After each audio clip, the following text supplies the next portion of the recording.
Hello everybody and welcome back to the 7 Days to Die Alpha 18 Beginner's Guide. Now if you remember from the last episode we were discussing the effects food and water have on you. Today we're going to be discussing the starter quest and the perk system that it lovely leads on to. Oh, and the M60 launching itself off. So first things first, the starter quest system. Now it's relatively the same as it was last time. You go around gathering all the bits and bobs around you, but they have made some slight tweaks as they've made it a little bit easier. Like, one, they put these little markers on now, like the things that you're supposed to be doing, and two, they've lowered the amount that you need for the blocks. Okay, so just like before, it's exactly the same. It gives you a little tweaky thing. Now you do notice as well that it gives you the area that this now affects. See the little white markers there? That's where zombies won't spawn on your bedroll. So again, we'll just gather our wood and our small stone. We get some small stones around here somewhere. Hopefully the scroll sensitivity is a little bit less this time. I play with it quite high. It's just a setting that I've had for a long time. However, somebody mentioned that I was making them sick. Just giving you a bit of seasickness. Go on, give me some wood. There we go. We can craft our axe, which is nicely marked. So you want to be going through the quests always, because at the end of it it'll give you 4 points to use, and it'll also lead you to the trader, which is a great way of earning experience and money. A very good way, actually, one of the best ways.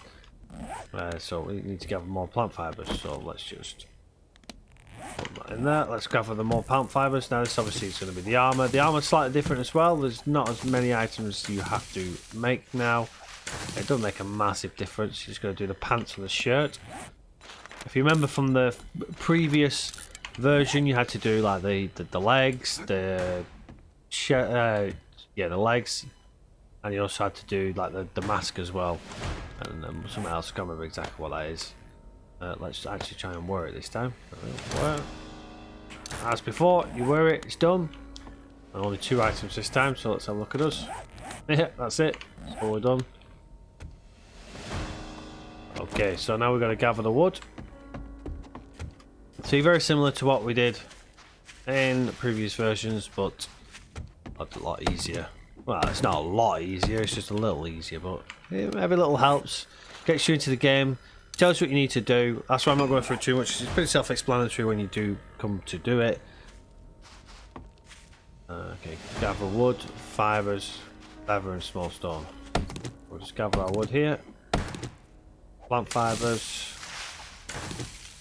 And feathers are always in these bloody nests when you can find them. We're in the desert, so there's never any around. Oh, come on.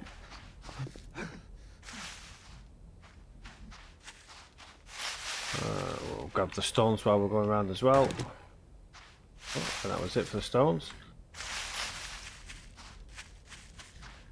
You usually find the nests around trees. There you go. And we've got the feathers. Now you can craft your primitive bow, marked nicely for you, and your steel arrow. Bows are very useful early on. They don't cause as much damage as they used to with the zombies anymore, but you don't want to get close to zombies when you're low armoured and low geared as well. And they've also lowered what you need to do for gathering for starting a base as well. You don't have to do 3 anymore, it's just a 1. Nice and easy, makes it a little bit quicker for you to get straight into it. So, craft the wooden frame. Place said wooden frame. And upgrade wooden frame. To upgrade, if you didn't already know, when you've got your hammer, is the right click and it'll upgrade it for you. And the final one is to gather stones for your campfire, which we obviously have already dropped down. Let's see if we can find the stones quickly. Plenty of stone around here. You can just batter a rock with your axe, but there's plenty of stone on the ground, so we'll just run around and grabbing it. Of course, we're struggling to find the last one here.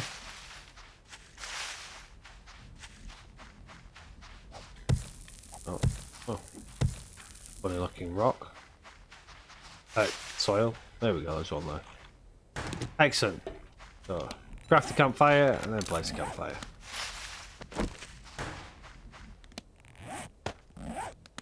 And we are done.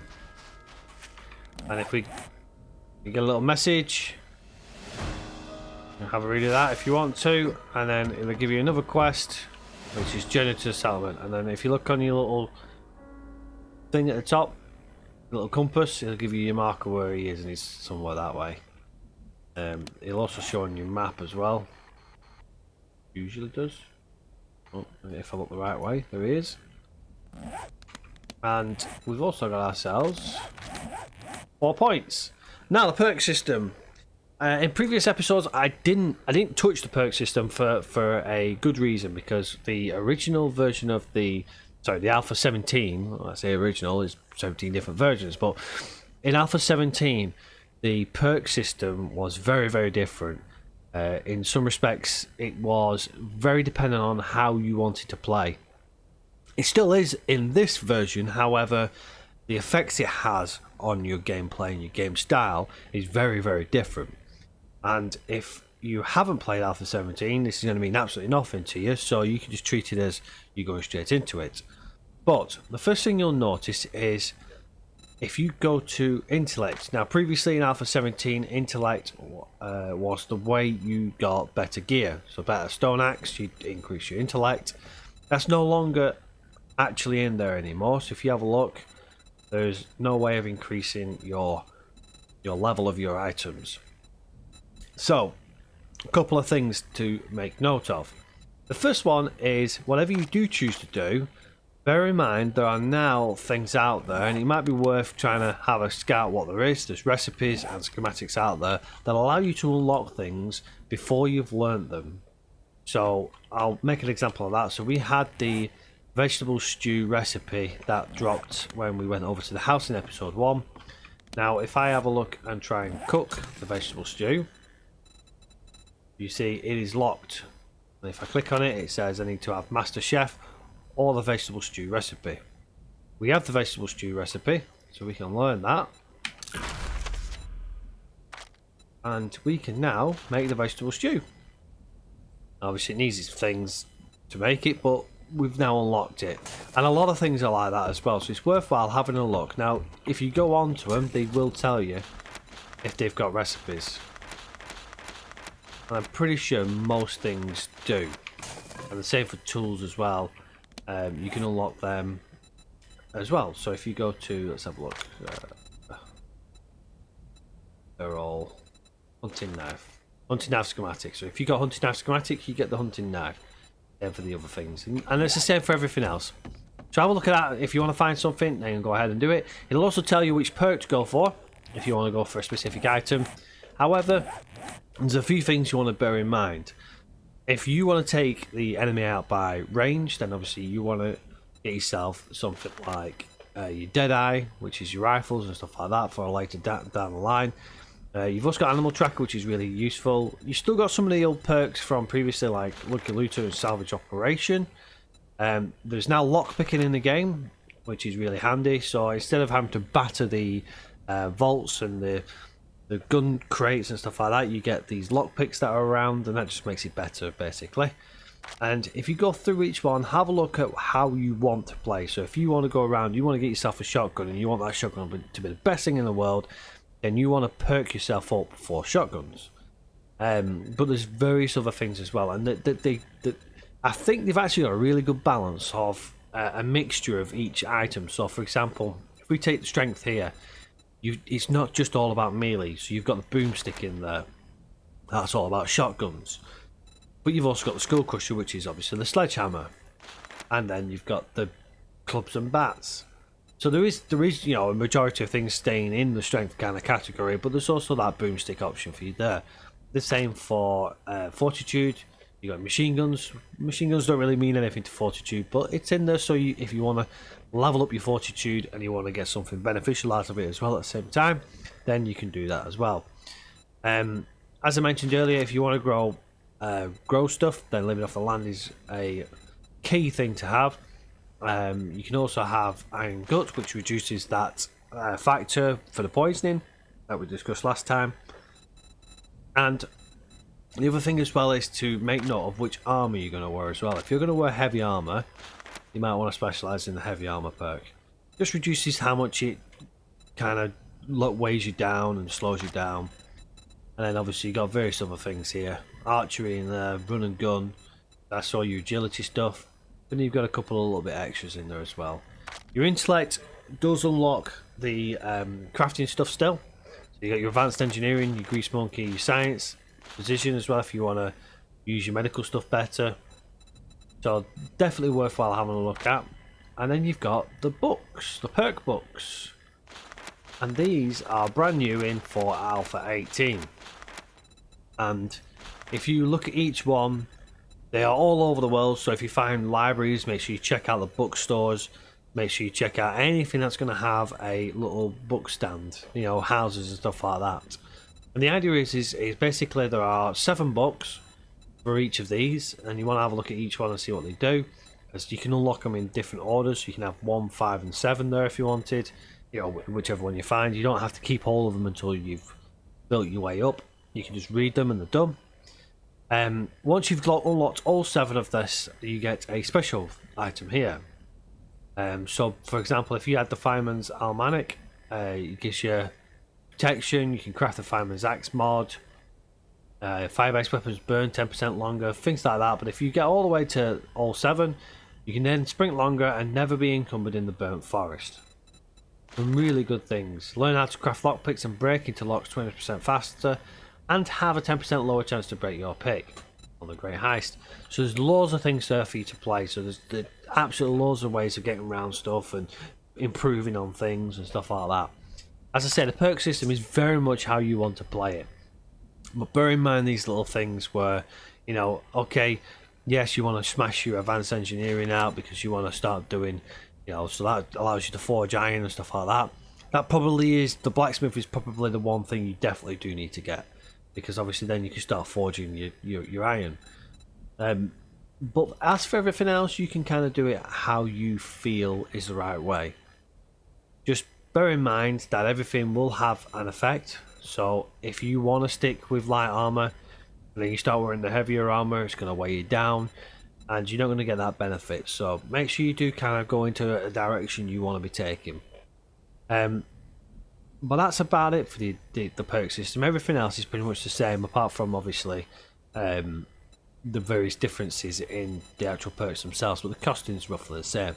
The only other thing as well that a perk system does is, as I mentioned, you can't level up your items, and it took us a while to work this out as well when we played Alpha 18 at first.